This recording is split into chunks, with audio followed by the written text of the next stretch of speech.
వేంచేయువాడు అన్యుడు. ఇశ్రాయేలు రాజునకు మహోన్నతమున హోసానా. ప్రభువు మీతో ఉండునుగాక. సహోదరి సహోదరులారా, తపకాల ప్రారంభము నేటి వరకు ప్రాయశ్చిత్త క్రియలు దానములు నిర్వహించి మన హృదయం సిద్ధపరుచుకుని ఉన్నాము.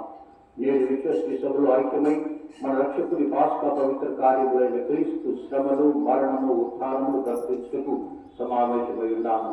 ఈ రక్షణ కార్యం నెరవేర్చగలుగుతూ క్రీస్తు యేసులో ప్రవేశించారు. కావున ఇందు భక్తి విశ్వాసములతో మన రక్షణ నగరంలోనికి ప్రభువు ప్రవేశించడం కొనియాడుచున్నాము. రక్షకుని అడుగుజాడలో నడుచుతూ అతని అనుగ్రహంతో శిలువ శ్రమలో పాలు పంచుకొని అతని ఉత్థానమును భాగస్థులముగాక. ప్రార్థించుదము. ప్రార్థన చెప్పడానికి ముందు ఇది ఒక పవిత్రమైనటువంటి, ఎందుకంటే ఆనాడు యేసుక్రీస్తు ప్రభువు యెరూషలేములో ప్రవేశించినప్పుడు వారు తాను మరణం పొందబోతున్నాడు అన్నటువంటి ఒక సత్యాన్ని ఆయనకు తెలుసు. అయినప్పటికీ ఆయన నిండు విశ్వాసముతో, దేవుని మీద నమ్మకముతో, మనుషులు రక్షించాలి అన్నటువంటి గొప్ప తపనతో ఆయన చేసినటువంటి ఈ నగర ప్రవేశము మనందరికీ కూడా ఒక విజయ ప్రవేశము. ఎందుకంటే మన పాప జీవితం నుండి ఆయన మనల్ని పుణ్య జీవితంలోనికి నడిపిస్తున్నాడు. మన పాప బరువును తన మీద వేసుకొని మనందరినీ రక్షింపబోతున్నాడు. ఇది ఒక రక్షణ కార్యములో ఇది మొదటి భాగం. కాబట్టి ఈ ప్రదక్షిణలో పాల్గొన్నటువంటి మనమందరము కూడా ఆనాడు యెరూషలేమునకు ప్రవేశించినటువంటి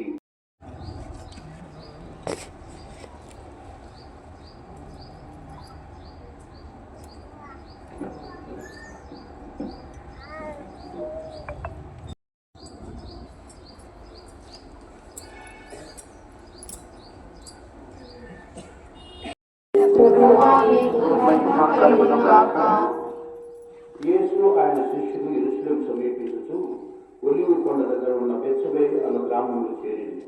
యేసు తన శిష్యులు ఇద్దరిని పంపుచు వారితో, మీరు ఎదురునున్న ఆ గ్రామమునకు వెళ్ళిన వెంటనే మీరు అసలే కట్టివేయబడి ఉన్న ఒక గాడిదను దాని పిల్లను చూచుదారు. వారిని విప్పి నా ఎదుగు తోలుకొని రండు. ఎవరైనా మేము ఆక్షేపించిన వేళ ప్రభువులకు వారితో పని ఉండదని తెలుపు. వెంటనే అతను వారిని తోలుకొని పోనిచ్చును అని చెప్పాను. ప్రవక్త కలిగిన ప్రవచనం నెరవేరినట్టు ఇదంతయూ జరిగాను. ఇదిగో నీ రాజు నీ ఎద్దుకు వస్తున్నాడు, అతడు వినమ్రుడు, గాడిదపై భారవాహకమగు దాని పిల్లపై ఎక్కి వస్తున్నాడు అని సీయోను కుమార్తెతో చెప్పుడు. కాబట్టి శిష్యులు వెళ్ళి యేసు తమకు ఆజ్ఞాపించిన ప్రకారం చేసింది. పిల్లలను తోలుకొని వచ్చి వారిపై తమ వస్త్రములను వరుసగా పరువగా యేసు దానిపై కూర్చుండెను. జనసమూహములు అనేకులు దారి పొడవునా తమ వస్త్రములను పరచింది. కొందరు చెట్ల రెంగలు నరికి మార్గముల పరచింది. యేసుకు ముందుకు వెనుక వస్తున్న జనసమూహము, దావీదు కుమారా జయము, ప్రభువు పేరిట వచ్చువాడు స్తుతింపబడునుగాక, సర్వోన్నతమైన సర్వేశ్వరునికి జయము అని విజయధ్వానములు చేయుచుంది. అతడు యెరూషలేము నగరం ప్రవేశించినప్పుడు ఇతడు ఎవరో అని ప్రజలలో కలకలకు ఉప్పరిల్లేదు. ఇతడు గలిలయలో నజరేతు ఊరి ప్రవక్తయగు యేసు అని ఆ జనసమూహము పలికెను. ఇది ప్రభు సువిశేషము.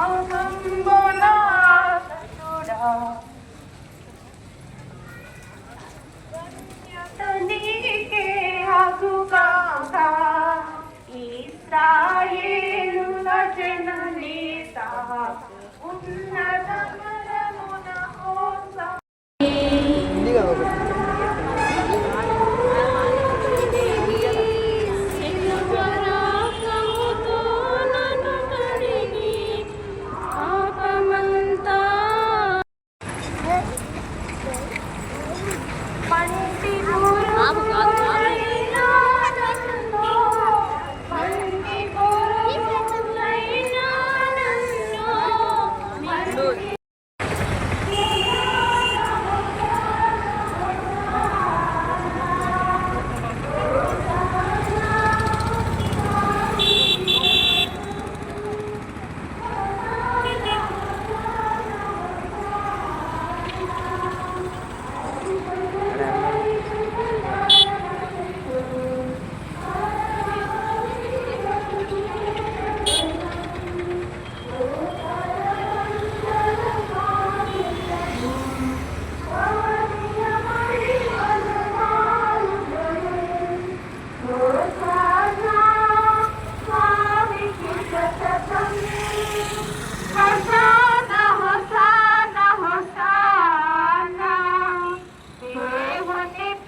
సూర్యుడు చంద్రుడు సర్వశక్తులు పక్షులార పరులార కీర్తించుడి సకల మనుషులార పరమేశ్వరు భూమిలోని జనులార కీర్తించుడి హోసానా స్వామికి సతతం హోసానా హోసానా హోసానా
ఫోటోలు కూడా తీసుకుంటారా?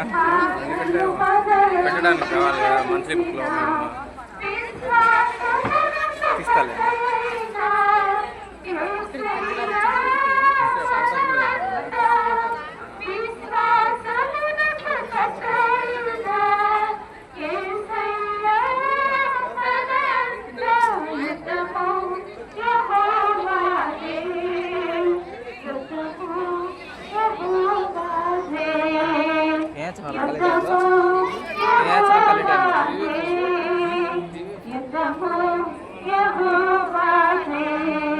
రాజులు మనకెవ్వరు లేరు, సూర్యులు మనకెవ్వరు లేరు, రాజులు మనకెవ్వరు లేరు, సూర్యులు మనకెవ్వరు లేరు, సైన్యములకు అధిపతి అయిన యెహోవా మనవంట, సైన్యములకు అధిపతి అయిన యెహోవా మనవంట, యుద్ధము యెహోవాదే, యుద్ధము యెహోవాదే, యుద్ధము యెహోవాదే, యుద్ధము యెహోవాదే.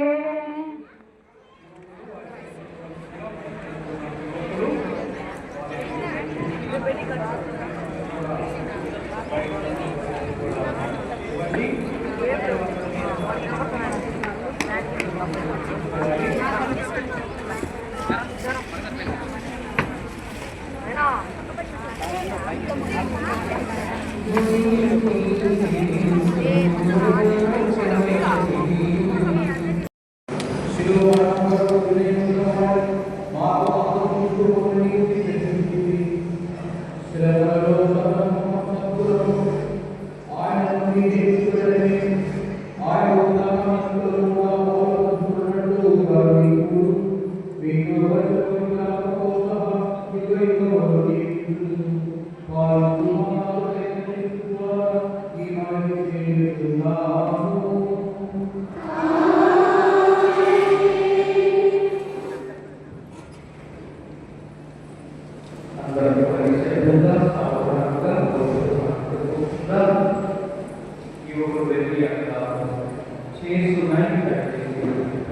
వాక్యము చాలా పెద్దది కాబట్టి చుట్టూ సమయంలో కూర్చుని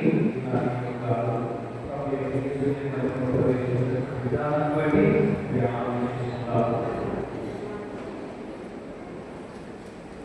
ఈ విధంగా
ఆయన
నన్ను పంపించువాడు సమీపిస్తున్నాడు.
నీవు గలిలయ నివాసియగు యేసు ప్రభువున వాడవునా?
ఇది రకరకాలు పచ్చని పాత్ర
క్రీస్తు ప్రభువునందు ప్రియ సహోదరి సహోదరులారా,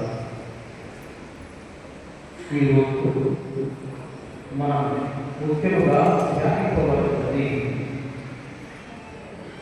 క్రీస్తు ప్రభువు బెత్ఫగీ అన్నటువంటి గ్రామం నుండి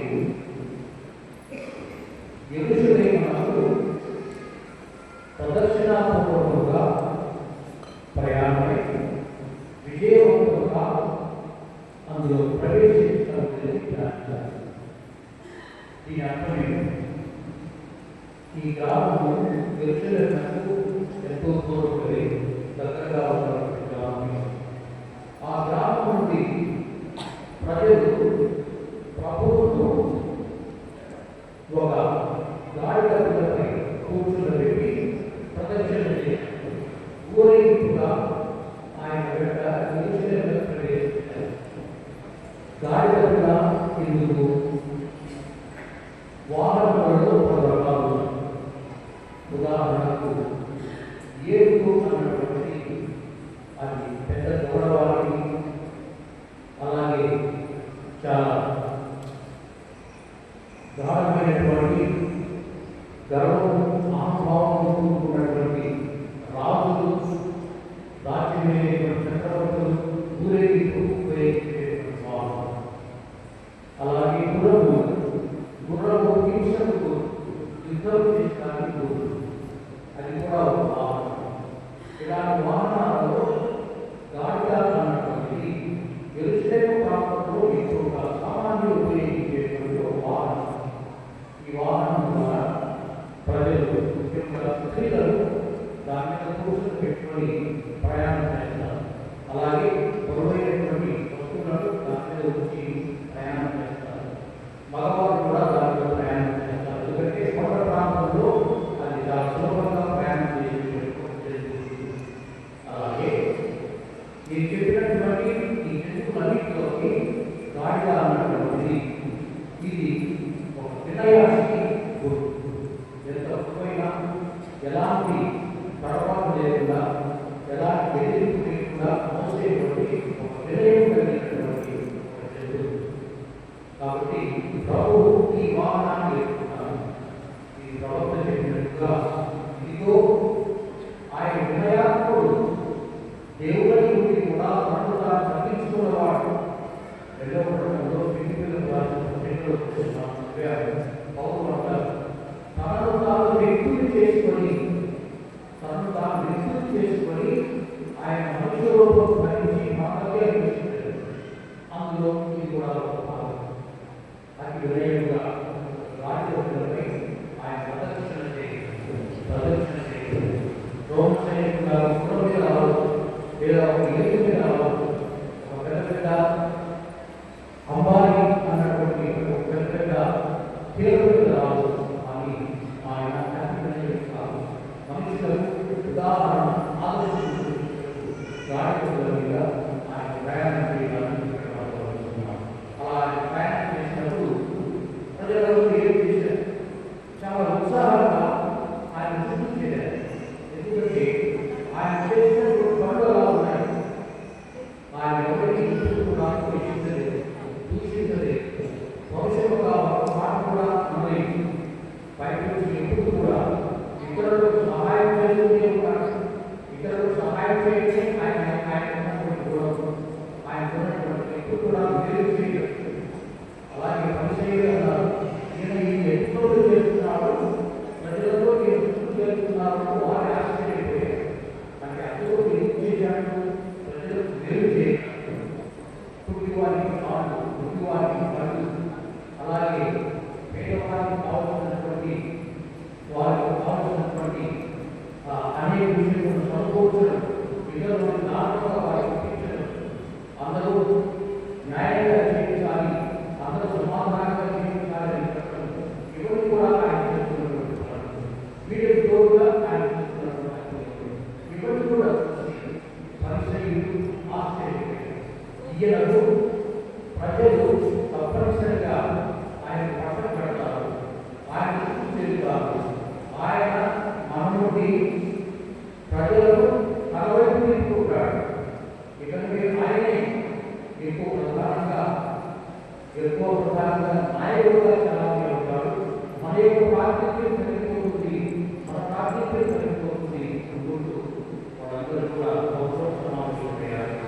ప్రభు అటువైపు ఆయన తెలుసు సమయం సమీపించినది. ఏ సమయం?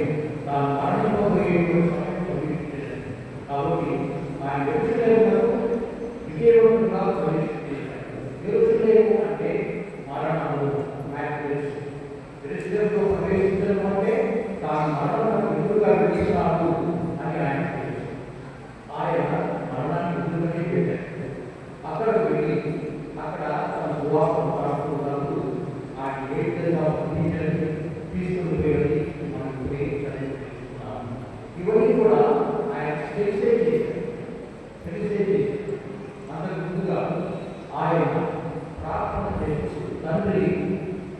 ఈ యొక్క పాత్రలో నాకు పగలిపోయింది, నాకు పగలిపోయింది అని అన్నారు.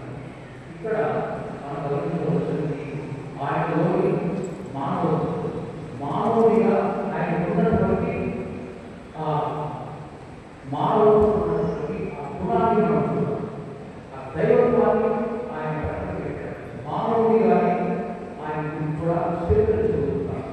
స్వీకరించేందుకు ఆయన తలంతో వచ్చినప్పుడు ఆయన వరకు ఈ విధమైనటువంటి మనం చూసాం, కొన్ని సినిమాల్లో చూసాం, అసలు చూడలేనటువంటి విషయాలు మనం చూసాం. అలాగే సంవత్సరాలు మనం వింటాం. 10వ సంవత్సరంలో ఒక మాట ఏమైంది, ఆయన వస్త్రములను వెలికివేసేటప్పుడు చెమటతోనూ రక్తంతోనూ ఆ వస్త్రములు ఆయన దేహంలో పంచుకొని వెళ్ళి అప్పుడు వారి మంచితనముగా వారిని నాగినప్పుడు వస్త్రములతో పాటు ఆయన శరీరం కూడా లేచి వచ్చేది. శరీరం ఉన్నటువంటి చర్మం కూడా లేచి వచ్చేది. బాగా ధ్యానం చేసి ఒక మనిషికి 3 రోజులుగా అన్నం పెట్టకుండా తీసి అలాగే శివుడు తాను భుజంలో వేసి తీసుకుని వస్తుంది. ఆ విధంగా హింసించినప్పుడు శివుడిగా అంటే మానవుడిగా నిజంగా తాను అనుభవించబోతున్నాడు అన్నటువంటి ఒక ఊహ తనకు ఆయన వచ్చినప్పుడు ఆయన తండ్రిని ప్రార్థించారు. తండ్రి ఈ పాత్ర నాకు తొలగిపోలేదు అని ప్రార్థించి, అయితే ఆత్మం కాదు వీక్షితమే అంటూ దేవుడికి తన యొక్క భారాన్ని మోస్తూ దాన్ని సాధించవలసిందిగా ఇక్కడ మనం కూడా దాచుకోవాల్సింది. ఆయన విరుషులకు వేసినప్పుడు అందరూ కూడా వేరే గౌరవం చేశారు. హోసానా దావీదు పావుని దేవుడు వేరే గౌరవం చేశారు. మనం కూడా పాట పాడుతూ వచ్చాము. మన ఎప్పుడు చక్కగా వస్త్రాలు వస్తూ వికారానికి వస్త్రాలు వస్తూ తీసుకొని వచ్చారు. వస్త్రాలు వచ్చేది వికారం కాదు, గురువులు కాదు. సాక్షాత్తు మన తరపున మన యువకులు క్రీస్తు ప్రభువు పాటించినటువంటి వస్త్రములు. అలాగే సాక్షాత్తు ప్రభువు ఆ రోజు తన చుట్టూ పట్టుకోలేదు, కాళ్ళను ధరించి మారిపోవడం ధరించి ఆయన చుట్టూ వేరే వారు ఎలా చేశారు మనం కూడా అలాగే చేస్తూ వచ్చారు. మనమంతా కూడా ఆ రోజు జరిగినటువంటి ఆ సందేశాన్ని చేసుకుంటూ అందులో మనం కూడా భాగస్వాములై ఈ విధంగా విజయవంతంగా మన గుడిలో ప్రవేశించాలి. ఇవన్నీ కూడా మనం పూర్తి చేయాలి. ప్రభువు ఆనాడు విజయవంతంగా ప్రవేశం చేసి మరణానికి ఎదురు పెడుతూ నిమిషాలకి ఎదురు పెడుతూ వెళ్ళినటువంటి అంశాలను పూర్తి చేయాలి. ఈరోజు నుండి అదే మన మనసులో ఉండాలి. ఈ వారంతా కూడా శుక్రవారం వరకు మన మనసులో ఇదే ఉండాలి. ప్రభువు హింసలకు గురికైనటువంటి విధానం మానసికంగా శారీరకంగా ఆయన అనుభవించినటువంటి ఆ హింసలు చేసుకోవాలి. ముఖ్యంగా ఆయన పరిరక్షించిన విధానం, ఆయన వీడిపోయినటువంటి విధానం అని గమనిస్తే అందరూ మాటలు చేసినటువంటి వారిలోనే ప్రజలు అదే జీవులతో ఆయన రాజు చేశారు. అదే ఏ భాషలు ప్రోత్సాహన అన్నటువంటి నోటు ఆయన శక్తించారు. ఇవన్నీ ఆయన తెలుసు, ఇద్దరు చేస్తారు అని ఆయన తెలుసు. ఆయన తెలుసు కాబట్టి అవన్నీ కూడా స్వీకరించి వీరికి ఏమీ తెలియదు అని క్షమించు అని ప్రార్థించినటువంటి విజయంగా మా అందరికీ కూడా చివరిగా అందుచేత ఈ సన్నివేశాలలో తీసుకోవాల్సినటువంటి మాట ప్రభు అన్నాడు, అమ్మ నా కోసం 7వ వంతు నీ కోసం నీ పిల్లల కోసం ఏమండి అన్నాడు. నా కోసం నేను మనపూర్వకంగా నేను స్వీకరించాను. నా తల్లి నాకు చెప్పాడు ఈ విధంగా కుమార ఈ మరణం ఈ వేదన సరిగ్గా ఉంటుంది, అవమానపూర్వకంగా ఉంటుంది, నిస్సహాయుడిగా ఒక శిక్షకు వాస్తవమైనటువంటి ఒక నేరస్తుని శిలో వేస్తారు. నా తల్లి నాకు చెప్పాడు, నాకు తెలుసు, నేను మనపూర్వకంగా దాన్ని స్వీకరిస్తున్నాను. అయితే నా ఆందోళన అంతా కూడా నా విచారణ అంతా కూడా మీ గురించి గురించి మీరు ఆలోచించాలి, మీ పిల్లల గురించి మీరు ఆలోచించాలి. ఈ మాట మర్చిపోకూడదు. మన గురించి అందరూ చేయాలి. మనం ఎలాంటి జీవితం జీవిస్తామో, మనం పాపంలో పడిపోతామేమో, మనం నిస్సహాయంగా ఏదైనా పేదలు వస్తే మనమంతా కూడా అధైర్యపడి అనేకానికి విచారణ చేస్తూ మనమంతా కూడా అధైర్యపడతామేమో అంటూ మన కోసం ఆయన పడినటువంటి కాదు. మీరు అలా ఉండకూడదు. ధైర్యంగా మీరు ముందుకు వెళ్ళాలి. నేను నా దేవుడితో ఎలా ముందుకు వెళ్తున్నానో మీ జీవితంలో కూడా అలాగే చేయాలి. ఎన్నో కష్టాలు వస్తాయి, ఎన్నో బాధలు వస్తాయి. ఆయన ఏది తోడుగా ఉన్నాం. చూడండి, ధైర్యం వహించండి. మీరు నేను పెడుతున్నట్టు ప్రయాణం చూసి నా వైపు ప్రయాణం చేసి జీవితాన్ని నిలబడి జీవితంలో కండి అంటూ మనందరికీ ధైర్యం అలాగే మీ పిల్లల కోసం ఏడువండి అన్నారు. మీ పిల్లలు ఎలా ఉండబోతున్నారు? మీ మాట వింటారో లేదో, వారి భవిష్యత్తు అర్థమవుతుందో లేదో, సరిగా చదువుకుంటారో లేదో, వారు ఎలా జీవితాలు నడుచుకుంటారో లేదో, పాప జీవితంలో పడిపోతారేమో, మంచి పౌరులుగా ముందుకు పెడతారో లేదో, వారి కోసం నిర్మించండి. వారిని నిర్మించండి. వారికి మంచి శిక్షణ ఇవ్వండి. వారిని మంచి క్రైస్తవులుగా చేయండి. వారిని నేను కోరుకునే విషయాలు వారికి బోధిస్తూ దేవుడి వాక్యంలో దైవ సంస్కారాలు పెంచండి. వారిని మంచి పౌరులుగా చేయండి. అందువల్ల మీ కోసం, మీ పిల్లల కోసం మీరు విచారించండి. వారి గురించి ఆలోచించండి. ఆయన ప్రభుత్వం చేసిన మాటను మనం గుర్తుంచుకోవాలి. మీరందరూ కూడా మంచివారుగా ఉంటారు. మీరందరూ ధైర్యవంతులుగా ఉంటారు. మీరందరూ కూడా మీకు ఎలాంటి స్థితి ఎదురైనా కానీ ఎదుర్కోవాల్సినటువంటి మంచి ధైర్యం ఉండాలి. కాబట్టి మీరందరూ కూడా ఈ విషయంలో ఆందోళనపడవచ్చు. దేవుడికి ధైర్యం ఇవ్వడానికి, మీకు శక్తి ఇవ్వడానికి, మీకు రక్షణ ఇవ్వడానికి, మీరు ఆలోచనలో మిమ్మల్ని రక్షించడానికి మీకు చెప్పడం అవుతున్నాము. కాబట్టి మీరు అభయపడవచ్చు. అందుకు ప్రభువు చెప్పిన మాటలను తీసుకోవాలి. ఈ రోజు కూడా ధ్యానం చేయవలసినటువంటి అవసరం లేదు. మీ కొరకు, మీ పిల్లల కొరకు విచారించండి. మీ కొరకు, మీ పిల్లల కొరకు మీ జీవితం ఎలా ఉండాలో ధ్యానించండి. నేను మీకోసం చేస్తున్నాను. ప్రభు చేసిన త్యాగాన్ని మనం ధ్యానిస్తున్నాం. కాబట్టి ఆ విషయంలో ధ్యానించుకోవచ్చు.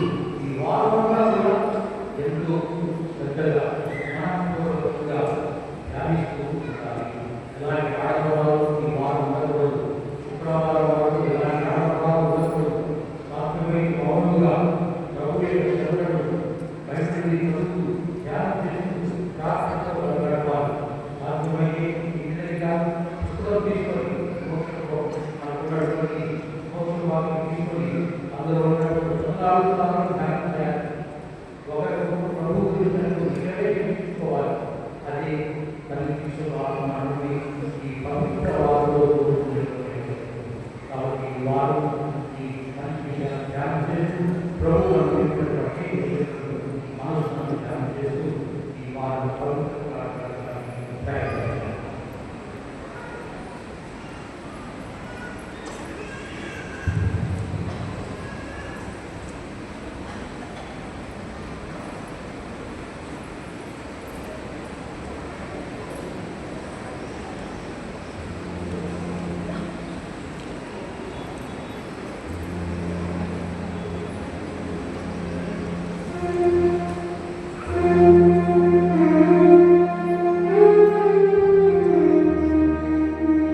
శరీర రక్తములు నలుగురుగా అతని ఆజ్ఞ ప్రకారమే ఈ విధంగా రాష్ట్రంలో వేడుతున్నాము. అతడు అప్పగింపబడిన రాత్రి అప్పగించుకొని నీకు కృతజ్ఞతావందనములు చెప్పి స్తుతించి శిష్యులకు మీరందరూ దీన్ని తీసుకొని ఏదైనా ఇది నీ కొరకు అప్పగింపబడుతున్న నా శరీరం.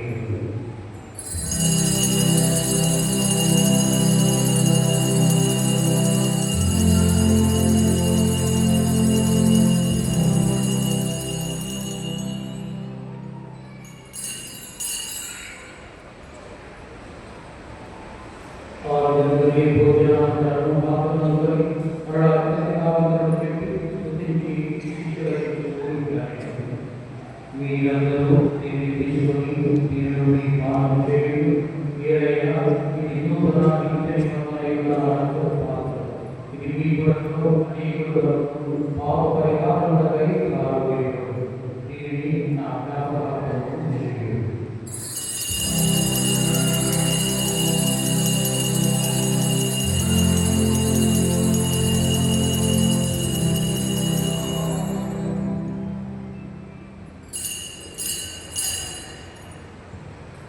ఇది విశ్వాస రహస్యము.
అతడు ఈ విధానం ప్రకారం బోధించింది కాక నీవు ఎదుగుదలతో దేవాలయ పరివారంతో తల్లిదైన యహోవతో వేద సాక్షులతో పునీత జోసెఫ్ గారితో సకల ప్రియులతో పాల్గొంటూ మోక్ష భాగ్యములకు వారసులు చేయు. ఏదైనా విజ్ఞాపన ప్రార్థన నిరవధిక సహాయపడి నేను ఆధారపడుతున్నాను.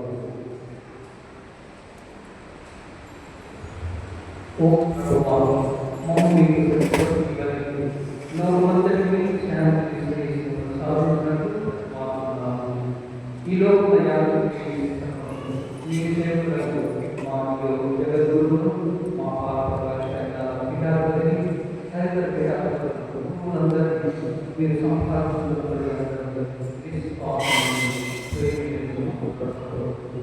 మీ ఇష్ట ప్రకారం మీ సమూహం చేసిన ఈ ప్రజల దైవ తండ్రి నన్ను చెదరిన బిడ్డలందరినీ కనికరించి నీలో ఐక్యపడుతున్నాను.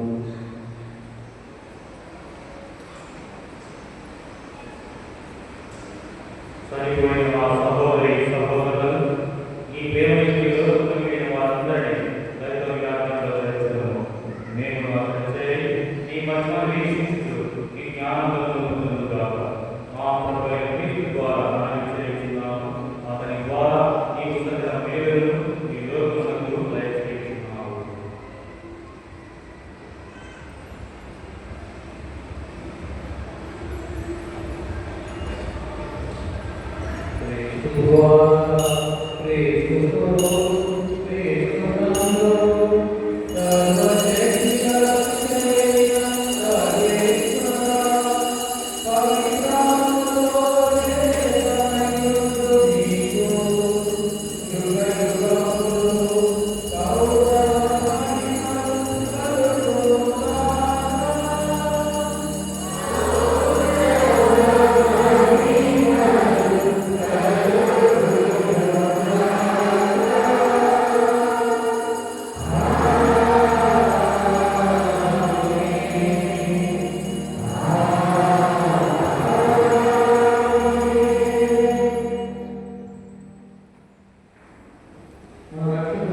ఇదిగో సర్వేశ్వరుడైన ఇదిగో పాపులు పరిహరించుటకు గొర్రెలను ఆహ్వానించువాడు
ఈ కుమారుని మరణం ద్వారా ఈ పాపములను పరమపదములను మా యందు మీరు శిక్షించబడింది. ఆ విధంగానే ఆయన ప్రాణం ద్వారా ఈ మమ్మల్ని చేస్తున్న మా ప్రభువైన క్రీస్తు ద్వారా ఈ మనం చేస్తున్నాము. ఆమేన్.